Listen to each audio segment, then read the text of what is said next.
আগামীকাল সিলেটের মাটিতে নেদারল্যান্ডসের মুখোমুখি হচ্ছে বাংলাদেশ। শক্তিশালী একাদশ নিয়ে আগামীকাল মাঠে নামলেও বেশ হাড্ডাহাড্ডি লড়াই করবে নেদারল্যান্ডসও। সিলেটের মাটিতে উচ্চ স্ট্রাইক রেটে খেলার মতো বেশ কিছু খেলোয়াড় আছে ডাচদের, তবে একাদশে শক্তিমত্তা রাখতে হবে টাইগারদের। আরও শুনুন প্রতিবেদনে। আগামীকাল সিলেট আন্তর্জাতিক ক্রিকেট স্টেডিয়ামে মাঠে গড়াচ্ছে বাংলাদেশ ও নেদারল্যান্ডসের মধ্যকার 3 ম্যাচের টি-20 সিরিজের প্রথম লড়াই। কাল সন্ধ্যা 6টায় এই ম্যাচে কোন একাদশ নিয়ে মাঠে নামবে টাইগাররা তা নিয়ে ক্রিকেট প্রেমীদের আগ্রহ তুঙ্গে। সম্ভাব্য একাদশে এবার শুরু করা যাক বোলারদের দিয়ে। পেস আক্রমণের নেতৃত্ব দিবেন অভিজ্ঞ মুস্তাফিজুর রহমান। ডেথ ওভারে কাটারের জাদুতে তিনি বরাবরের মতোই থাকবেন দলের ভরসা। নতুন বলে প্রতিপক্ষকে চাপে ফেলবেন গতিময় তাসকিন আহমেদ। তার সঙ্গে আছেন তরুণ পেসার তানজিম হাসান সাকিব, যিনি গতির ঝড় তুলতে সক্ষম এবং প্রয়োজনে ব্যাট হাতেও দিতে পারেন ছোট্ট কার্যকরী ইনিংস।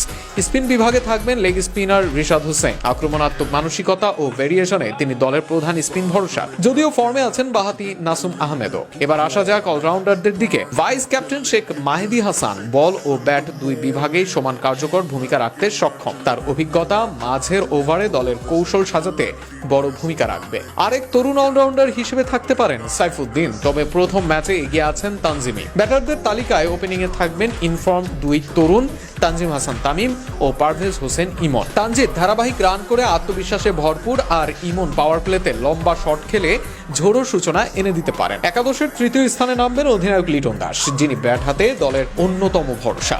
এরপর থাকবেন প্রতিশ্রুতিশীল তাওহিদ হৃদয়, যার শান্ত মেজাজ ইনিংস লম্বা করতে সাহায্য করবে। এই জায়গায় সাইফ হাসানকে বাজিয়ে দেখার সম্ভাবনা কম।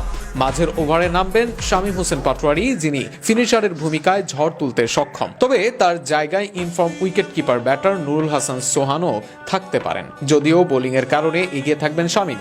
6 নম্বরে থাকবেন জাকের আলী অনিক, যার বড় শট খেলার দক্ষতা তাকে করেছে বিশেষজ্ঞ ফিনিশার। আগামীকাল সন্ধ্যা 6টায় ডাচদের মুখোমুখি হবে টাইগাররা।